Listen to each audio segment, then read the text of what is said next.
Here at the Spokane Homeless Coalition. We love to kind of set the tone here as a place of sharing resources, networking, educational. This is a very educational based platform here. We try to do our best to keep everyone involved and up to date with any changes that are happening to the system at large, because everything can change in a week or days at some points. So thank you all for staying in touch. And if you are interested in being a part of the leadership team and you are a techie person, we are looking for a leadership member to assist us with some video, some internet, web page stuff, some Facebook stuff. We want to be more engaged in the community and have a bigger footprint.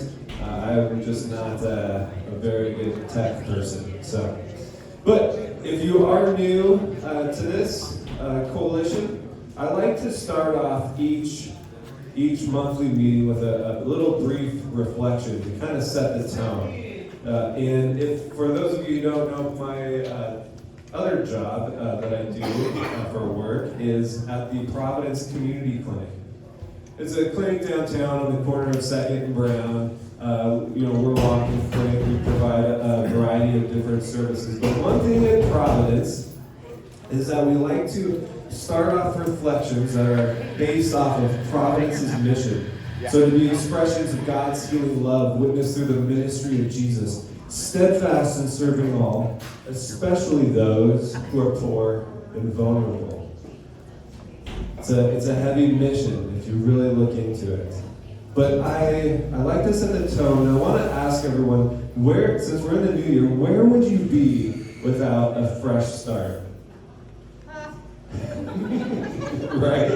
Where would you be without a fresh start? I mean, the list goes on throughout this storybook. You have Moses, he has his whole issues going on. I mean, technically it was murder, right? You have David, adulterer, murderer, right? You have Jonah, another bag of issues.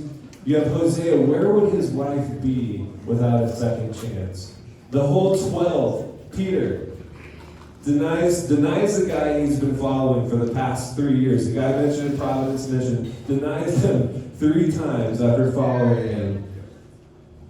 What about Paul? Persecution, killing other people because they didn't believe what he believed.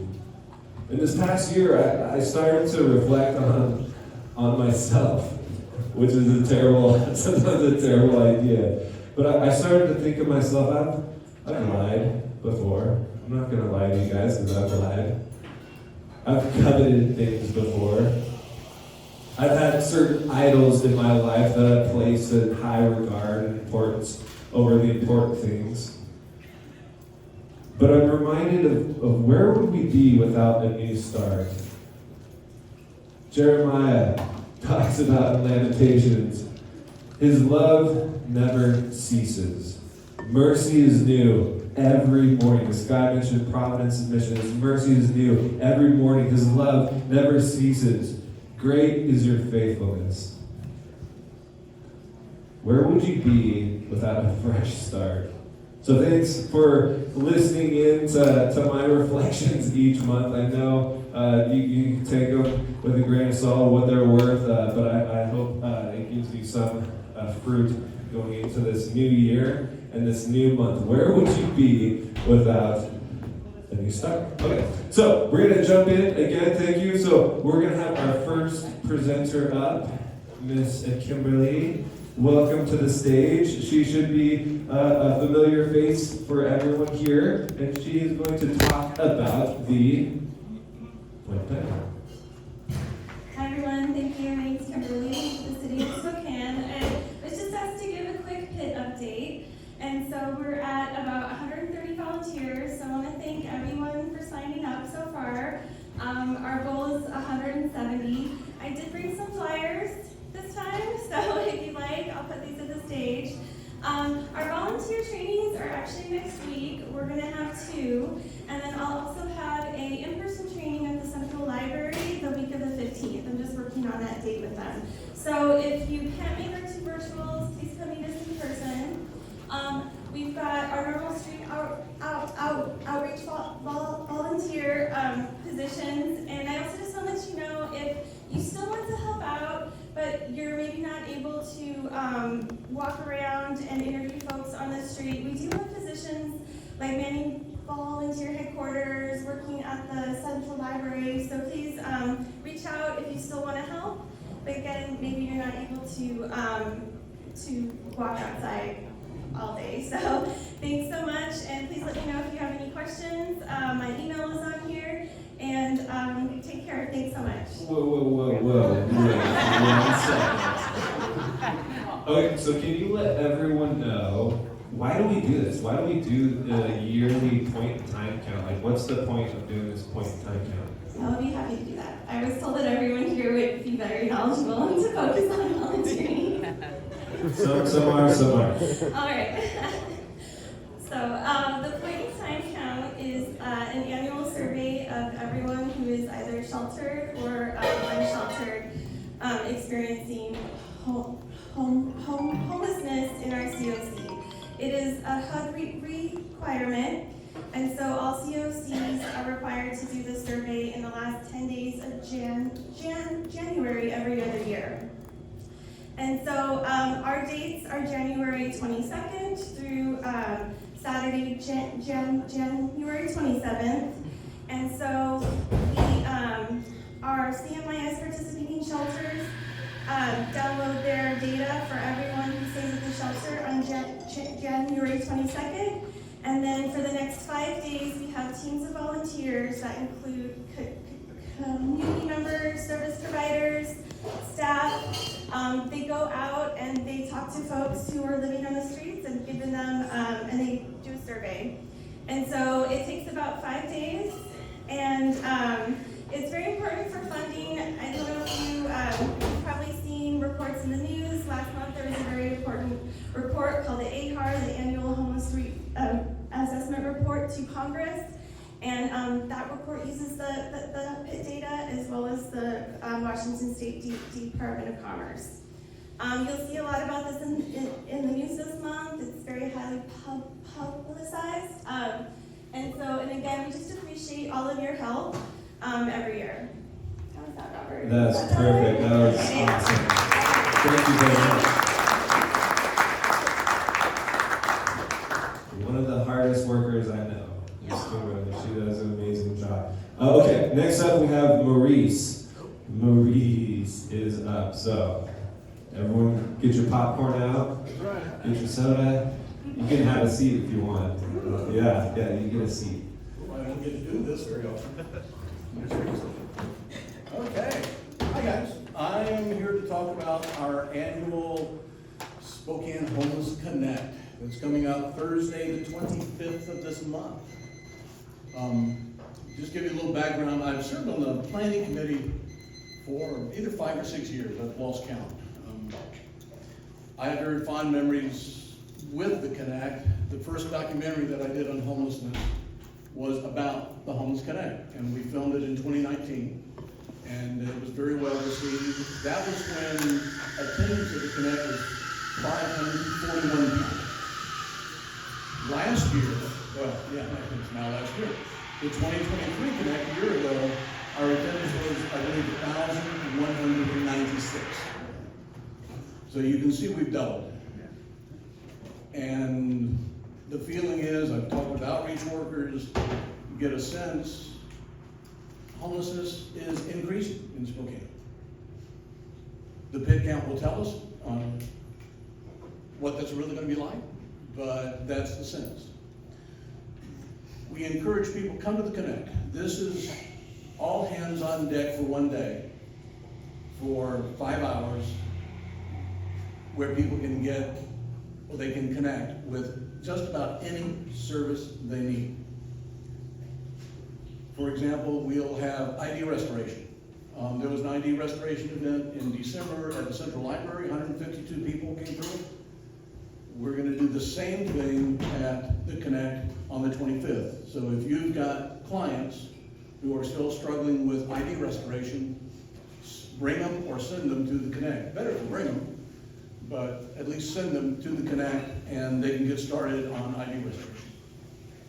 And there's services like that. We will have somewhere in the neighborhood of 100 vendors. Vendor sign up is closing the 12th of this month. And so if you, your organization, have not signed up to be a vendor or service provider at the Connect, you get a table, do it now. You can go on, we have a brand new website, SpokaneConnect.org. And we're trying to make that the information hub for the Connect. And you can go there and get everything you need. You can sign up as a vendor, you can sign up as a sponsor. We love sponsorships. You can find out what all the services are. You can connect with us at the Connect through the website. That's SpokaneConnect.org. And so we strongly encourage you to use that. Just a couple more items. Believe it or not, this is going to be shorter than you expected, Robert. We have a food need. Typically, what we've done in Connects is the lunch. We always serve a hot lunch. It's always been spaghetti. Why? It's cheap, it's easy, it's filling, but people get tired of spaghetti. Why? Because it's everywhere, kind of like chili dogs. Every shelter serves. So we decided to do something different, kind of up our game on behalf of our folks coming in. We're going to do a hot brunch. And we're talking gravy and biscuits, we're talking eggs, we're talking everything that you enjoy for breakfast, whether it's sausage or bacon, all of that is going to be in the hot brunch. And we're prepared to spend some considerable money to make that happen. It would be easier for us if we had better connections, hint, hint, hint, with Cisco or US Foods or other distributors who could provide us either bulk donations or at a discount.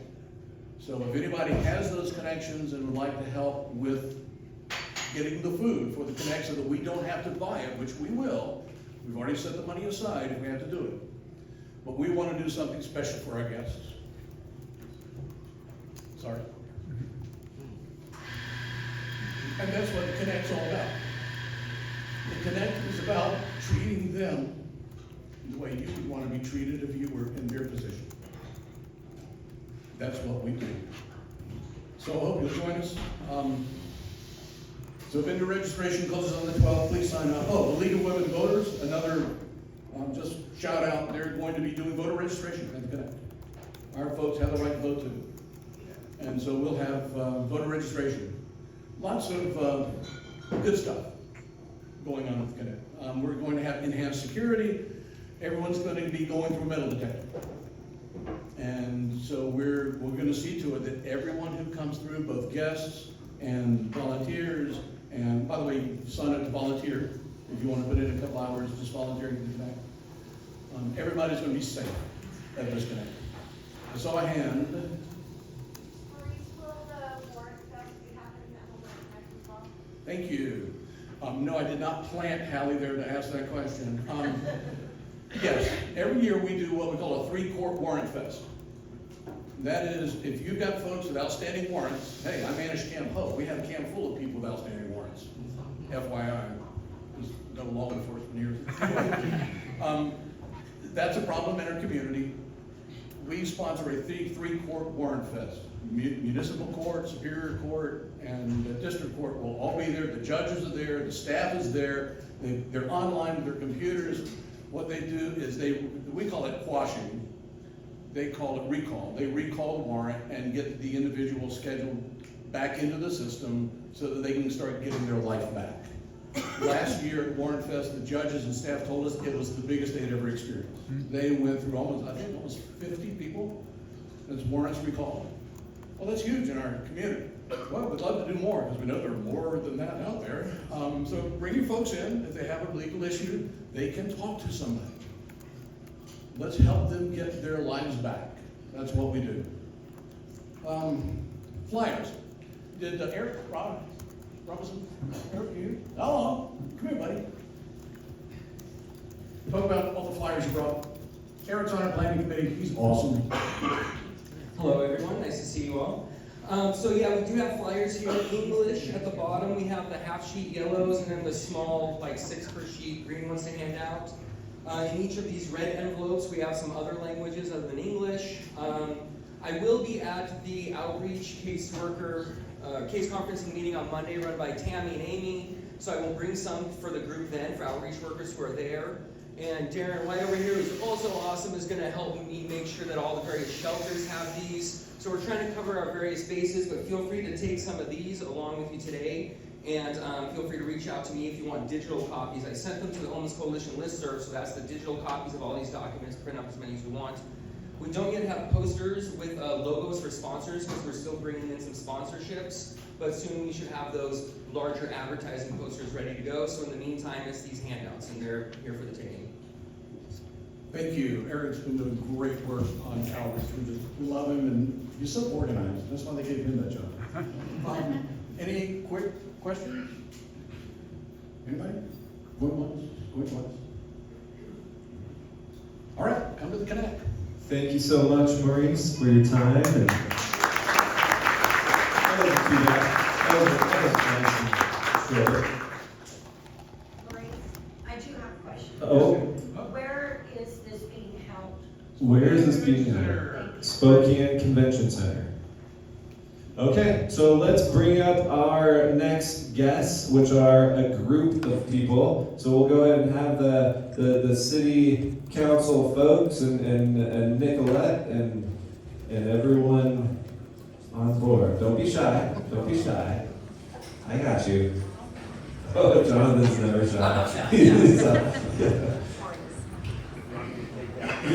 Yes, I will hand, once we do a little crosstalk examination. We'll set the tone. Thank you so much. And so we'll just take the mic around and do a little introduction about yourself and any information you want to share. We'll start over here. My name is Jonathan Bingle. I'm a city council member representing District 1 and father of 5-month-old twins. I'm Nicolette Ogletree, and I'm the City Council Manager of Housing and Homelessness Initiatives, and I have chickens instead of Joel. I'm Robert. I'm Robert. Good morning, everyone. I'm Betsy Wilson, Senior City Council President. I have triple grandchildren there. Paul Delenn, Spokane City Council District 2. This is my second month on the job, so I got sworn in a little early, and proud father of an 8-month-old.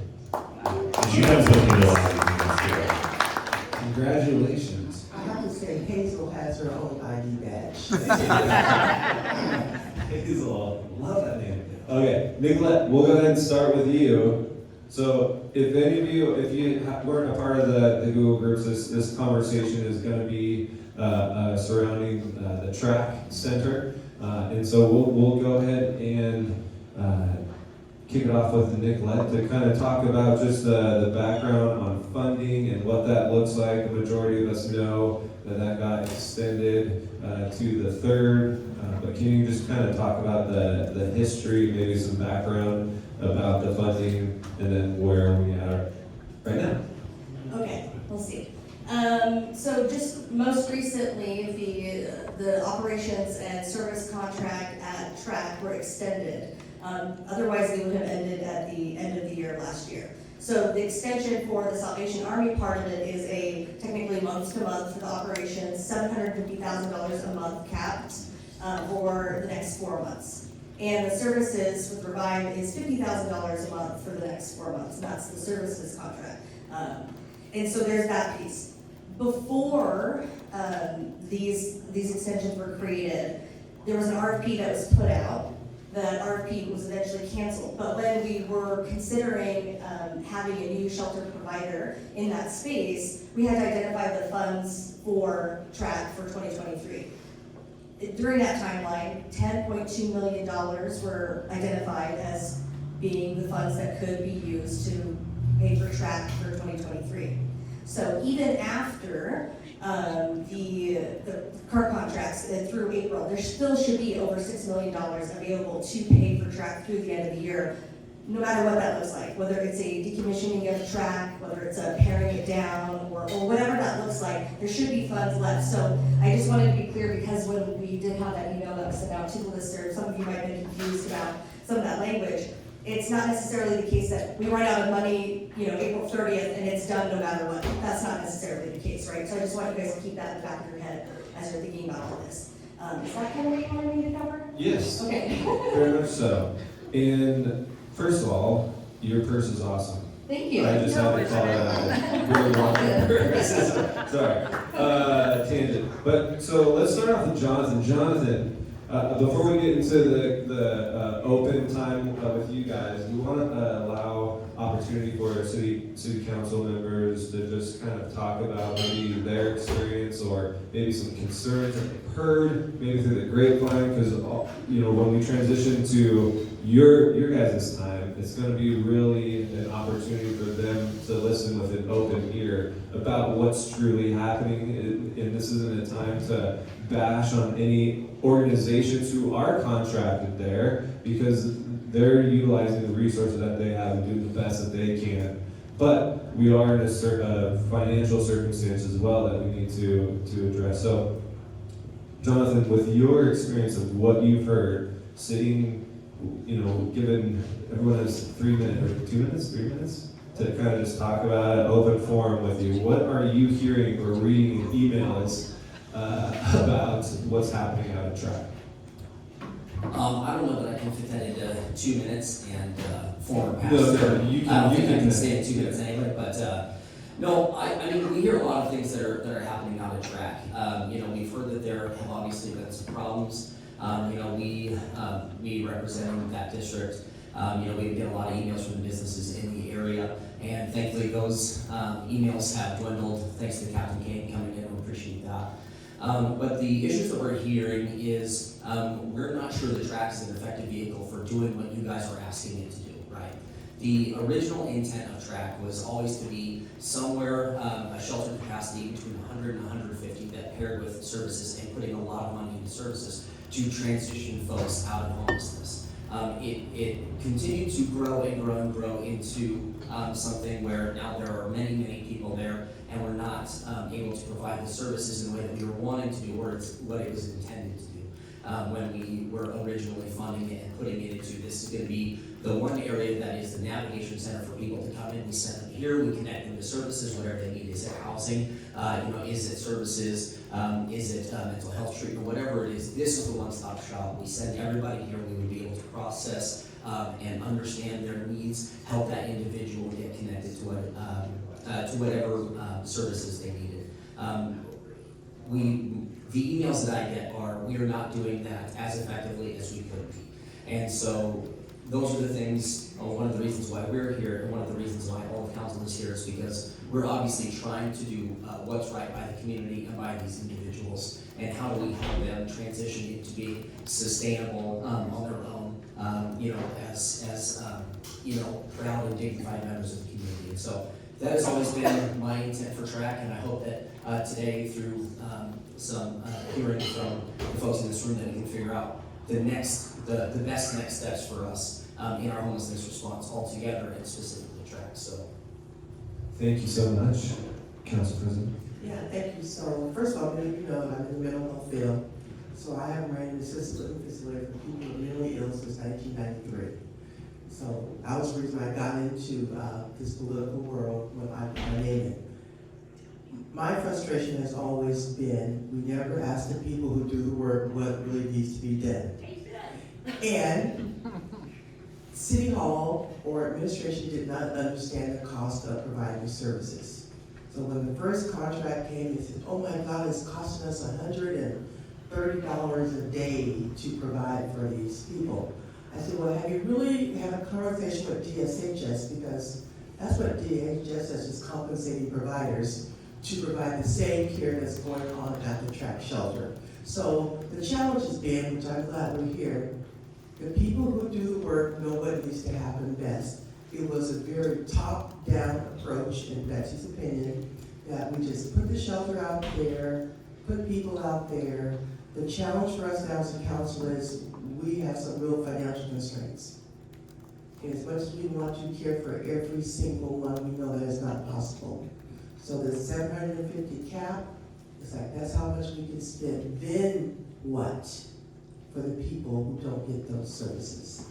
that are still out there, and those needs are unmet. So we have to really have some serious conversations amongst ourselves and with you as providers as what the expectations. This was never our forte. City government was never to be the biggest homeless unhoused provider in this area. That's not what we do. We do streets, potholes, fire, police, snow removal when it snows. That's what we do best.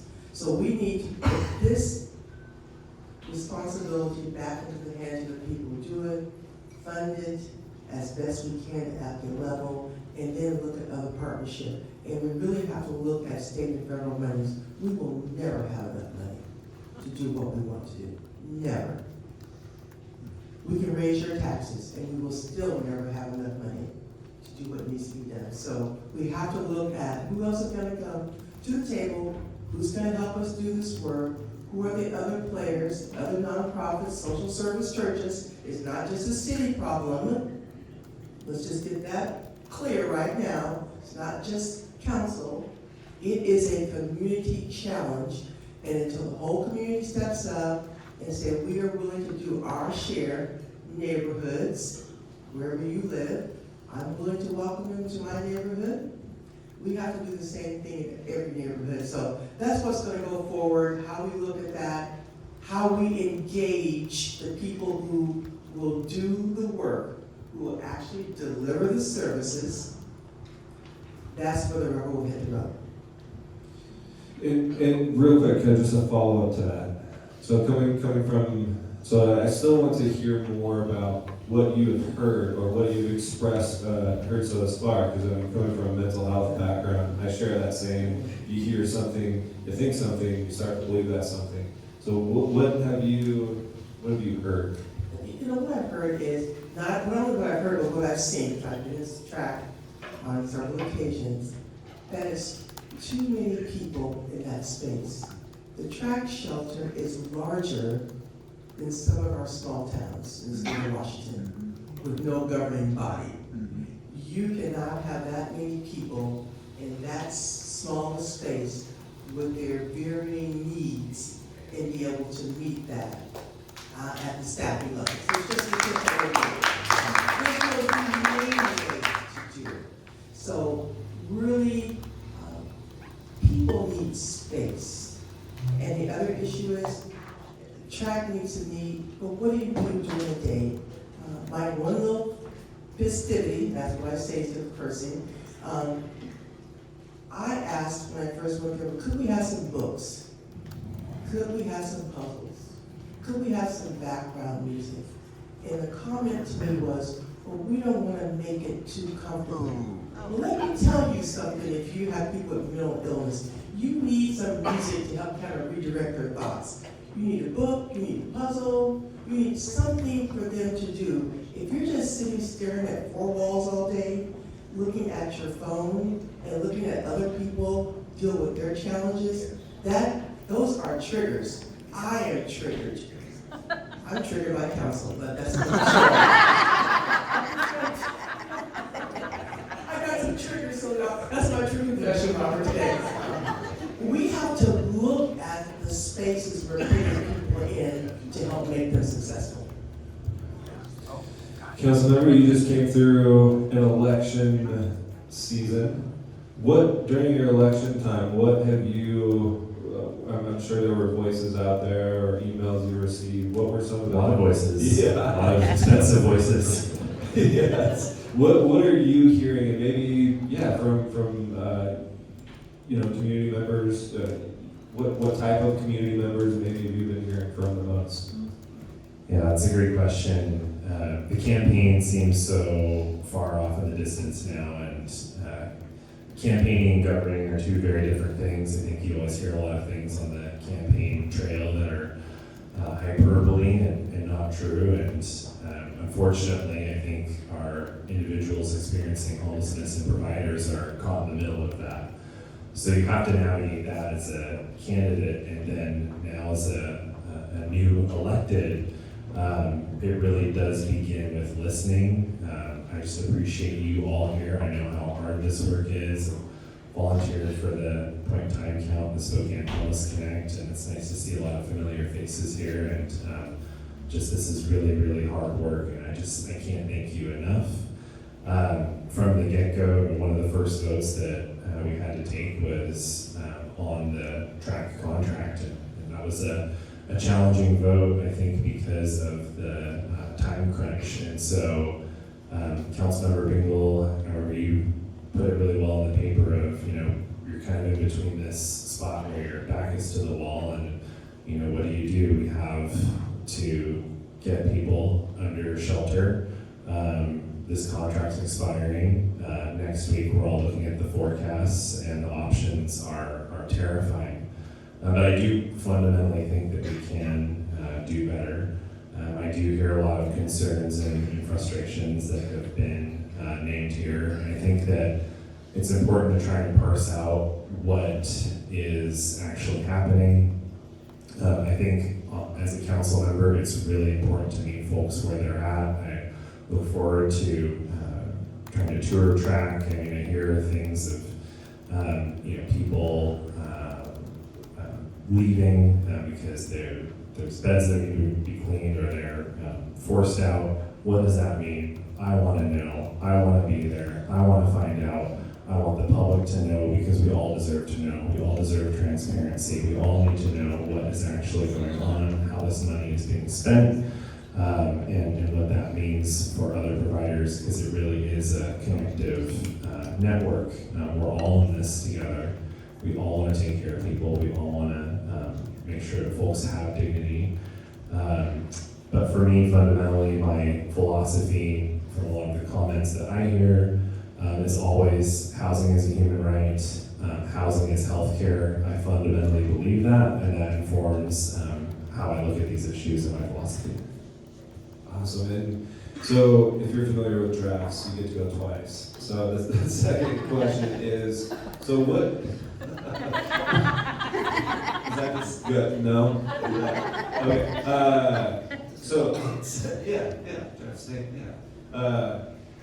Sorry, second question is, what do you see or foresee happening if track does close?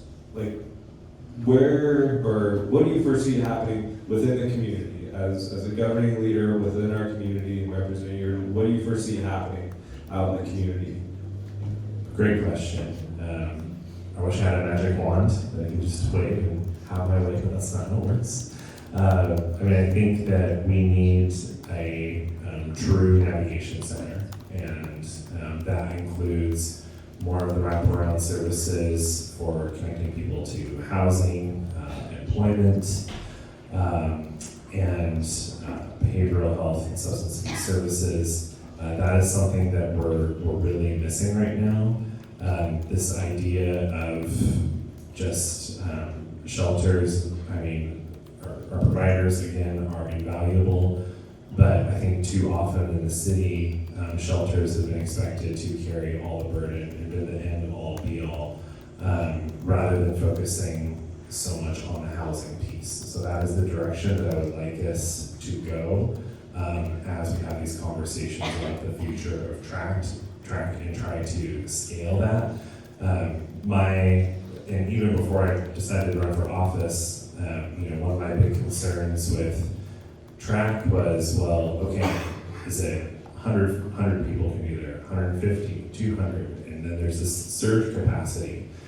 And it felt to me like there was a political side conversation happening where the more folks that we can put in there, then that can help us enforce sit and lie laws and laws that criminalize homelessness. And that was a huge concern for me from day one.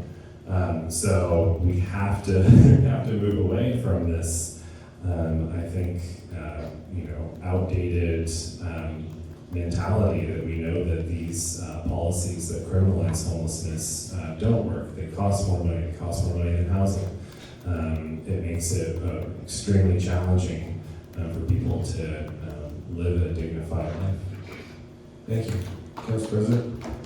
So, I've always been a fan of the scatter site model. Many of you know that I know that mental health facilities coexist all over Spokane. They're neighborhoods, Spokane, the Valley. I have a facility of 18 people. We have been around since 1976, coexisting with our neighbors. They do coexist. So I would like to see us really pursue a neighborhood can absorb 20, 30 people. A neighborhood cannot absorb 400 people. You can, in my opinion, and God knows I got many, you can create a sense of community with 30 people in ownership and relationships. So if we look at that model, which then feeds into the housing model, because then at that smaller site, if they don't have their own home, they have their own door to their room, because y'all know y'all all need your door too, to go into your space and work it out. We need to provide that to them. So I would like us to really look at more of the scattered site model. There are homes, I know property's expensive, but it's no more expensive than keeping them in a shelter and what the overhead cost is doing. So that then creates long-term investments for everybody. So that reflection is of what you hope for, what the intention. So if that doesn't fall into place, what do you foresee happening if the track closes? It will have to titrate down. At some point, it will have to titrate down. And we do need a navigation center, which we had looked at under Council President Bates 3 years ago as a place for them to go and to get the services they need. Also, a center where people can go. When I look at downtown, do you know why people are on the street? Because there's nowhere else to go. Looking at Second and Vision, they are meeting in front of the 7-Eleven because that's where they meet their friends, because there's nowhere else to go. There is no park. There is no bench. There is nowhere to go and have a conversation. For security reasons, you just can't go into the apartments around there. You know that's not safe. So we need to live in a place where they can go and create some type of sense of community. And I think that would be something that we could implement sooner than later, than just wandering the streets all day long with the perception of crime. There is some crime, but just because somebody's walking down Second Avenue doesn't mean they're committing a crime. So that would be my job. Thank you. Maybe that, what do you foresee happening? And ladies and gentlemen, I just want to remind everyone, this is a very difficult question. And this is a very difficult position that our leaders are in, that our partners, who are operating the shelter, the ones who are providing services, the ones coming in and out, especially though for those who are living there. And this is a weighted question. So I just want to remind everyone, for grace as these individuals express their opinion. We live in a democracy, so everything has to go through voting. But this is a very weighted topic. So, Nicolette, what do you foresee happening if track does close? Well, in an ideal world, the reason for it closing would be because we were able to house everybody in there, right? That's the ideal scenario. I just don't think that we're going to be able to achieve that ideal, the current way that things are operating within our homelessness response system overall, right? And that's a struggle. Because even if we were to house all those folks, it's not solving homelessness like, okay, we're all done, good, like let's all go home. That's not how that works, right? Like people are going to become homeless again. Like it's not one of those kinds of problems that you can permanently solve forever. So we have to have a response system that can flex, and that can actually be more preventative minded, and have this sort of coordinated system in a way that everybody I think in this room has been trying to do and does in a lot of ways, but hasn't had the kind of support that they need from, whether it's like from the electeds or the financial backing or, in a lot of ways, the way that we fund our system prevents service providers from working together and collaborating on things because you've got your competitors there. You're competing for the same, funding sources, and so there's really no incentive for you guys to work together. And so what I hope happens with TRAC is that, obviously in the ideal scenario everybody gets housed, but that we rethink about what a humane response to this problem looks like and how to mitigate the impacts that everybody has, right? Because it impacts the people experiencing homelessness, it impacts the service providers, it impacts the business owners, it impacts people in the neighborhoods, and having a very good conversation about how do we address and mitigate the impacts this has on the entire community in a way that's humane, in a way that's fiscally responsible, and in a way that we can be proud of right? And so if we can get a lot of folks really working together on this, I think that we could see improvements right from the outset on how to make sure that track is effective. I think that just trying to essentially, warehousing people or just getting them into a spot and sustaining it, it's not gonna work for anybody, right? Because they're not getting into housing as fast as they need. And I get we need more housing, right? So that sort of, there's a spectrum of things that need to be done. Everything from the developer down,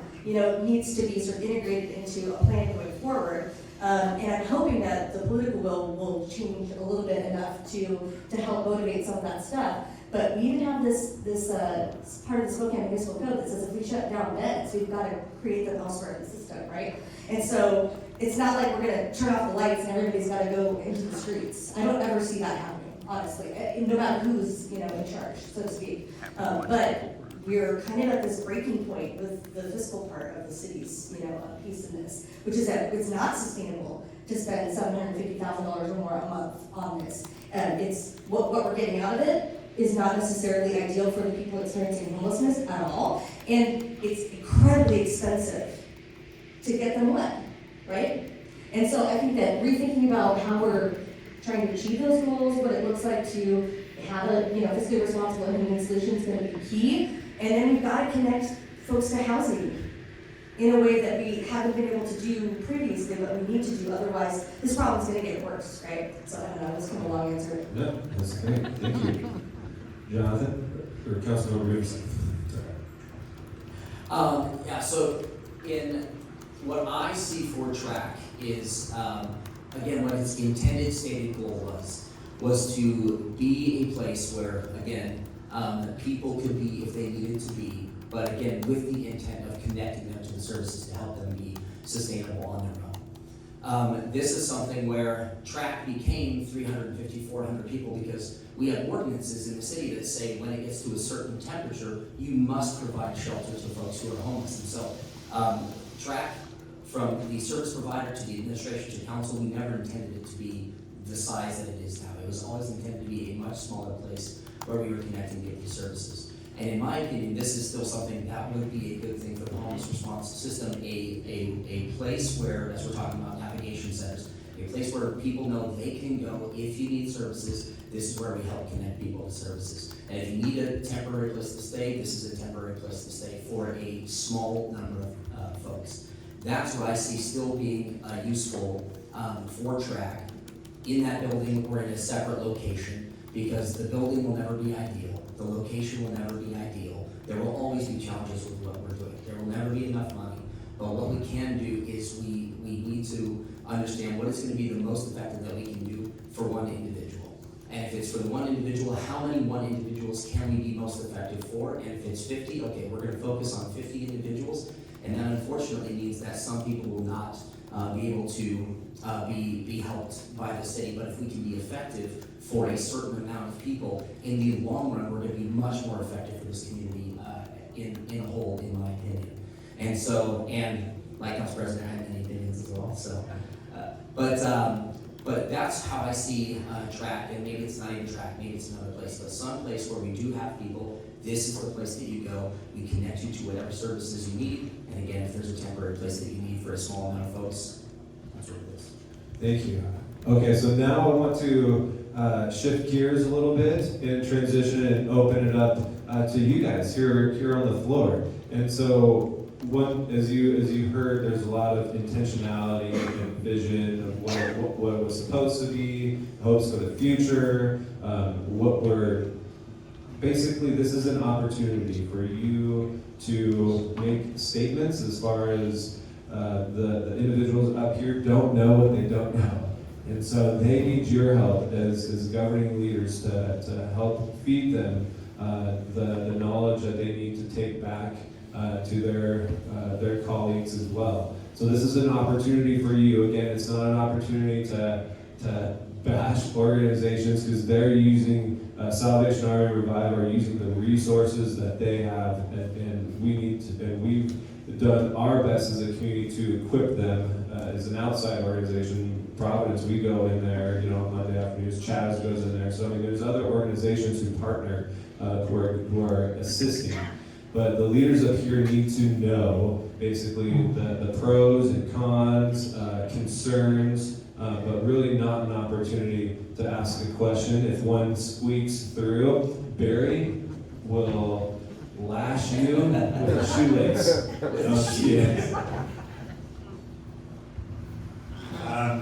Two things I'm going to do: make sure you speak loudly into the microphones so that the video watchers can hear us. And the second thing is, I'm going to hopefully gently and respectfully ask you to move along. We'd like to hear as many people as possible. I saw Hallie's hand up first, so. Hey, so first I want to thank you all for being here. It's really meaningful that you're engaging in this conversation so quickly into this new year. And I was really appreciative hearing Betsy talk about scattered sites. When I think about what we do moving forward, the best support our people, I also recognize that right now, Trent is all we have, and so it's such a twofold thing. It's not a healthy environment overall. It's not structured in a way that's conducive to moving things forward, but also closing it down would mean many more people out on the streets. And so I'm very conflicted. As a person that's formerly homeless, I was homeless for 2 years in my teens. I wouldn't be able to reside in that location. My anxiety just would not be able to cope with that. But I would know many people that would. And I think we need to formulate a plan that is ramping that down while working into the scattered site option. I know I can speak on behalf of our agency. We could look at opening a 20-person shelter as an agency. We couldn't go bigger than that. That's beyond our scope and capability. But I think that there may be many agencies that could look at doing something of that nature. And I think that those types of things could be rolled out very rapidly. I know during the Camp Hope project, we were tasked with opening transitional houses, and we had 2 rented within 30 days and opened within 45. So this is doable. And one of our houses is in a neighborhood that did not welcome us at all. They were so angry we were there. In fact, scary angry. One neighbor followed one of our team members almost all the way to our house. We resolved that. We worked through it, and we're welcoming now. Who's next? I see Dan's hand, and I see your hand. My point of view is as a common citizen. I want to, when I encounter somebody who's homeless or just out on the street begging or doing one of those, is to try to do something good for them. What can I do? Well, I don't think giving them money, I don't know what's happening there. There's many things to do. One thing, as a citizen, I'm not convinced that sending them to the track shelter is a good thing. And as a nurse, I can tell you, how much did it cost us to treat those cases of Shigella? How much did that cost? And the problem is, the answer, oh, we'll make them less comfortable, that's cruel. That's cruel. And we always have a limit to our cruelty, thankfully. You know, unless we get into some, well, I want to be cruel, but oh, I want to be a Shigella. Well, you're putting them in a place where shigellosis happens. So I'm very much in favor of the scattered sites. I'm very much in favor of a navigation center where I, as a citizen, when I come in contact with somebody, say somebody camping right outside my door in the park, I can say, you know, there's a better thing for you. Here's where it is. And you go, and it's a navigation center where you say, okay, well, we got a home out here. We'll get you there. And that's what I think, as a citizen, I would like to see. No more cruelty.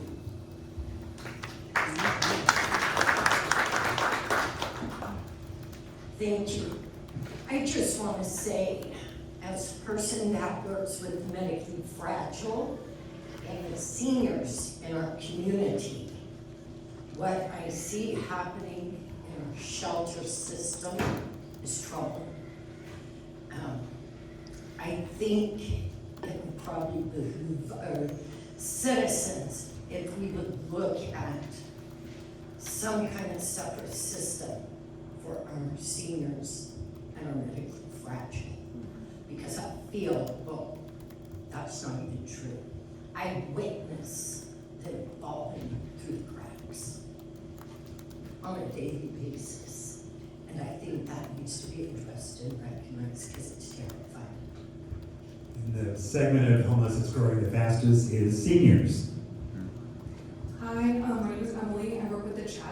medicine team. I would also, along with the scattered sites and the medically fragile, I think we really struggle finding respite beds for people on the streets who need to just rest and heal. Right now we have a few at Hope House, we have a few at House of Charity, and that's pretty much it.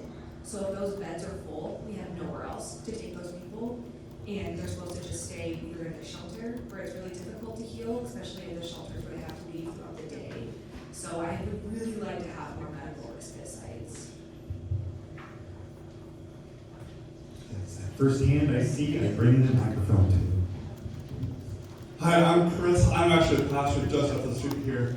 I know there are already conversations about churches possibly being sites for overnight housing going on. I know my church isn't set up for that very well, but I like the idea of scattered sites, especially for navigation. And so would it be possible to ask the individual council members to talk to the faith organizations in their districts, saying, hey, do you have space that could possibly work with this? And kind of figure out what's out there. Because I know my church has office space available. We have space available to be that community center.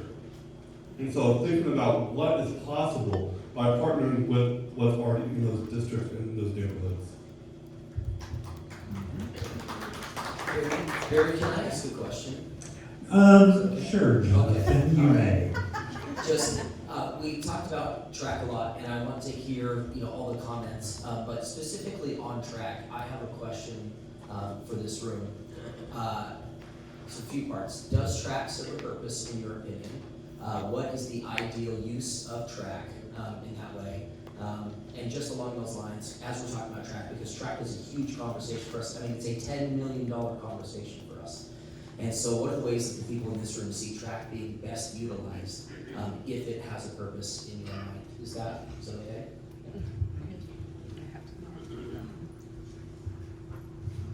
Hi, Blake Keller here. I'm from American Behavioral Health Systems. Maybe a different perspective than what I hear here today. At any given moment in Spokane, we would take in around 300 clients per day, all suffering from substance abuse disorder. Some of the biggest problems that we have found is the lack of places for clean, sober living after treatment. We do so much work with these people, getting them sober over 35 to 45 or how many ever days they're with us, and then where do we send them? Where do we send them somewhere that's safe? Where do we send them somewhere that they can stay sober? A lot of times when people come into us, we are, a lot of the homeless people that come to us, they're just not ready for a home, and will sabotage when if they just leave immediately. They're just not quite ready for that. So we spend a lot of time teaching them and training them, but where does it go from there? And so it's that sober living afterwards. I think that's a big solution to our problems. Hi, I'm Becky Dickerhoff. One of my degrees, or one of my majors was in poultry science, agriculture. And as a livestock producer, because of the federal codes, state codes, I would not be allowed to house livestock, commercial livestock, the way human beings are being housed in track.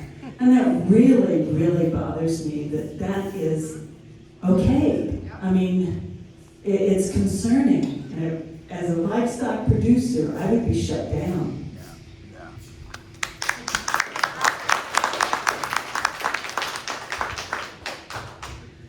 Hello, I'm Susan. I work at Staff's Homeless Services. I've been working at Homeless Services for 15 years. My first idea is we need a group of people that actually do the work and brainstorm on how we can do this. The trash shelter was never a good idea. It was a dead horse from the start. And you can only beat a dead horse for so long, and then you guys say, hey, man, we gotta move on. There are a lot of ideas, if you look at them, like what buildings in town have are closed that we could use? What landlords could we give tax incentives to work with our people? Could we build a partnership with Habitat for Humanity on the zombie homes that they're looking at? Also, there's 30 beds or something like that at the bottom of the way out shelter that's empty. So I'm sure there are places out there that we can creatively look at and use. We just have to be creative and think outside the box, because it's possible.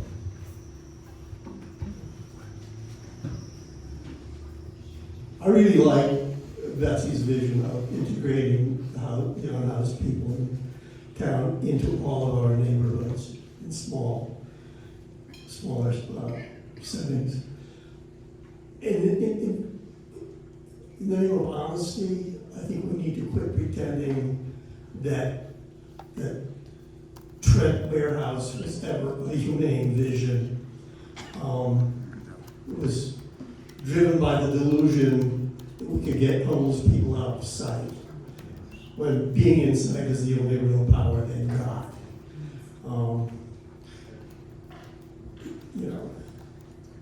And when we do get out of the contract, I want people to realize, from what I've read, that we'll be giving Larry Stone his warehouse back with big improvements, heating, cooling, insulation, and we'll still owe him over $200,000 in rent for 8 months.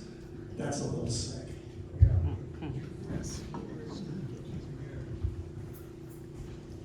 So my name is Dora Heeman, and I just want to know, have y'all talked to the folks that are inside the track about what they need and what they want?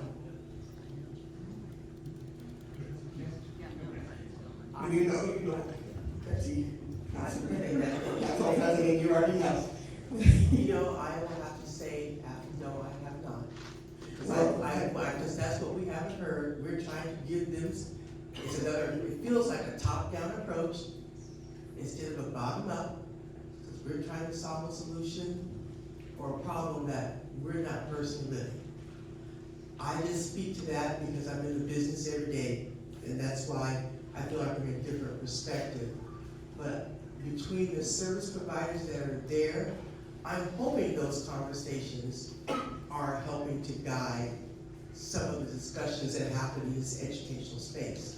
But they have not bubbled up to council level to help us make fair decisions. So if you do get a group of folks from the community, from this room, from service providers, y'all gotta make sure that you get the people that are in there, that are living it, or who have lived it in the room too, because their voices are very, very important. Are you suggesting a council meeting in track for those individuals? There you go. We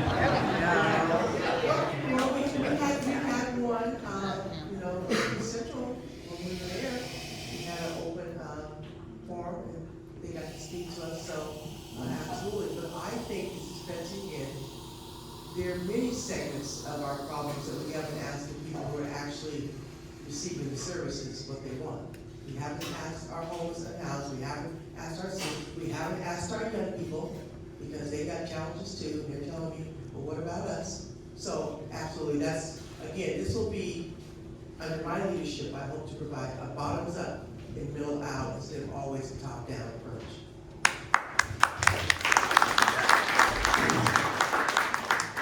Betsy, I always like to see that smile on your face.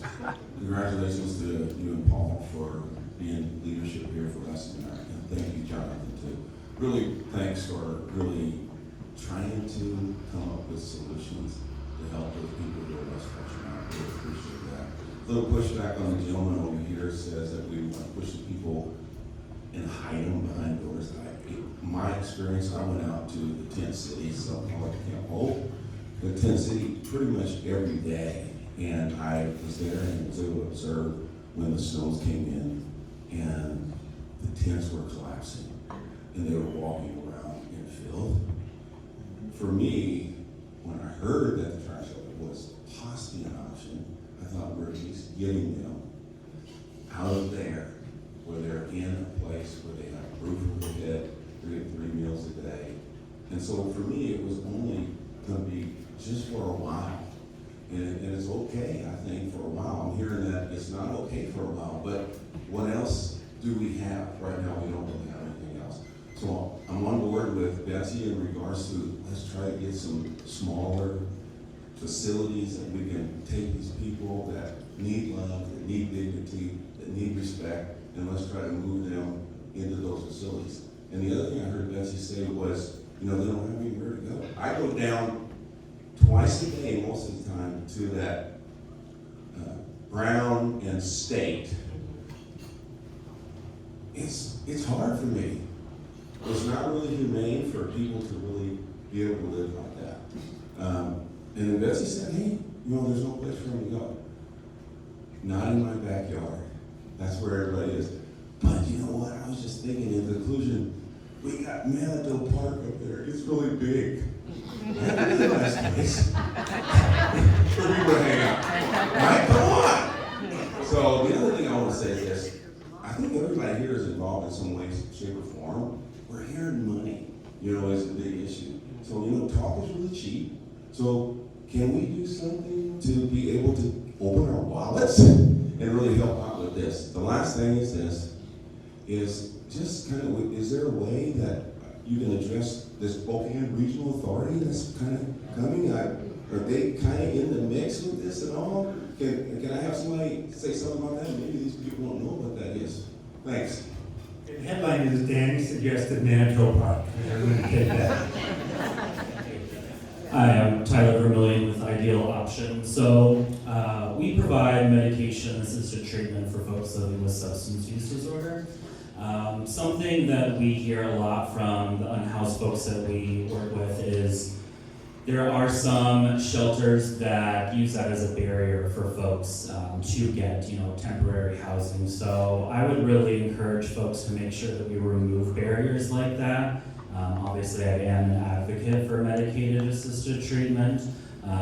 You know, there are folks that are actively trying to get help, get housed. So I think that we should welcome folks that are doing that work.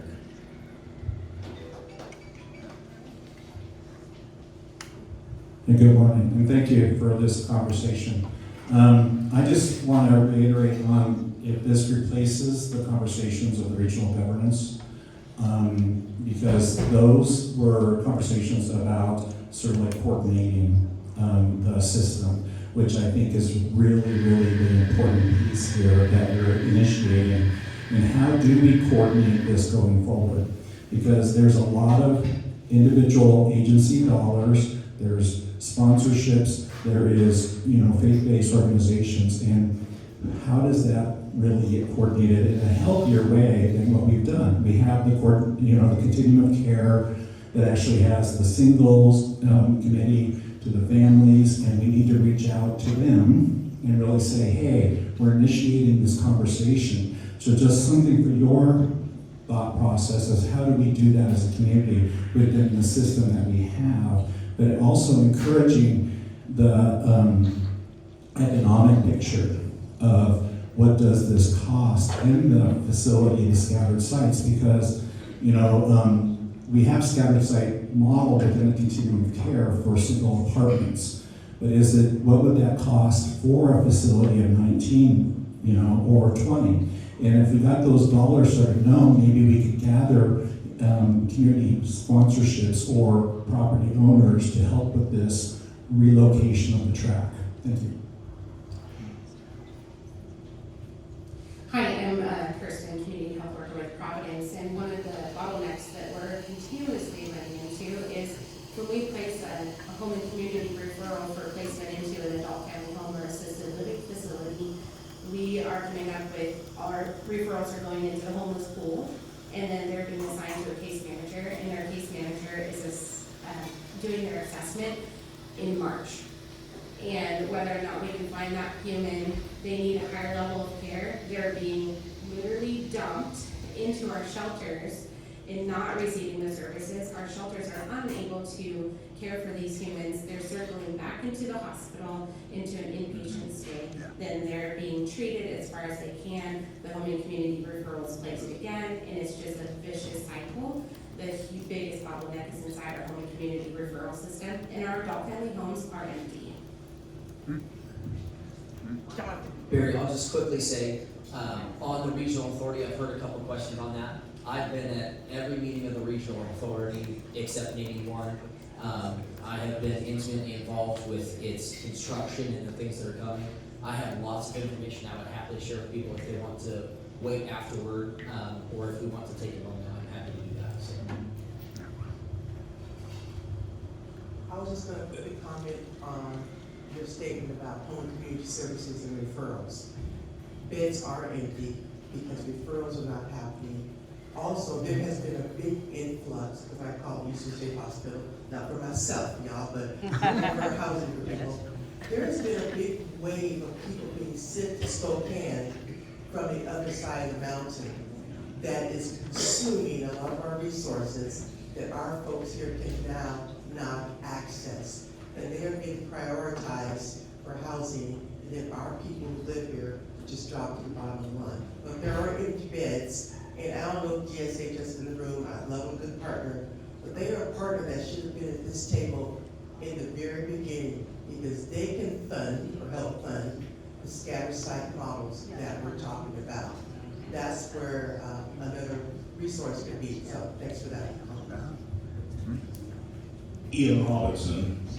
Back in 2016, the City Council passed a resolution about small houses for tiny people. I wrote it myself. Your department made it a wonderful document. And I said, if you would make surplus land available, we have all the private money to build all the houses that would ever be needed for the people in Spokane. I'll tell you what we're doing in Spokane Valley is Eric Robinson here, I think he was the guy that put this up. He has actually been hired by the city of Spokane Valley to deal with this problem. He approached me and he said, what if the clubs and churches would each make 1 acre available all over the area? Instead of putting all the poor people in one place among all the other poor people, they need some good neighbors to see what a good neighborhood looks like. And so I've been contacting the churches there. I have 14 churches in the last month that say, we have an acre. We could put 5 houses there for 5 families all over the valley and Liberty Lake and that kind of stuff. And we're working with the city council. In fact, the first one will be on my property. We're working through all the regulations that need to change to allow me to put a duplex on my property. And I believe there is a way. So, is Eric? So you can talk to him, because I am excited the possibilities without more tax money, without more government involvement, but we the citizens can take a lead there. You want to like Eric? We got time for one more. Two. One more? Well, while he's getting there, also the churches, for those of those big parking lots, I'm really looking for someone to step up so we can have a parking lot housing. We opened the first one in Seattle. You all know, I know when people get unhoused, the first place they live is in their car. Can we create some safe spaces for people to live in their cars? It won't cost us a lot. I think it's an opportunity that we just haven't explored, or somebody just hasn't stepped up to help us make that happen. Thank you very much. And I want to say thank you, everyone. I hope this was helpful for our leaders, and I hope it was helpful for you guys as well. Nicolette, you want to close us out? I just wanted to make sure that you guys also knew how to reach us. You can email City Council at citycouncil@SpokaneCity.org. And with respect to this regional homelessness authority, I think you'll see a lot of community engagement. And I have been committed to you guys several months ago, and I reiterated it last month that your perspective is going to be at the forefront of the council's mind as we try to make the changes in the system. We can't do that without you guys. And so I want you guys to know that this is why we're here today, and we'll continue to show up in these spaces. And if you want us to come, then just reach out to us, City Council at SpokaneCity.org, and then reach out to me if you need anything else as well. Barry? Quick announcement. Regional Health District gave us some wonderful flyers about washing your hands to avoid diarrhea. They're free. They're up here. after this meeting, the group that's been working on outreach to churches, to see if churches will do a warming shelter, that's meeting over in the corner. That's it. That's it. All right. Thank you, everyone, for coming this month. And we'll see you next month in February.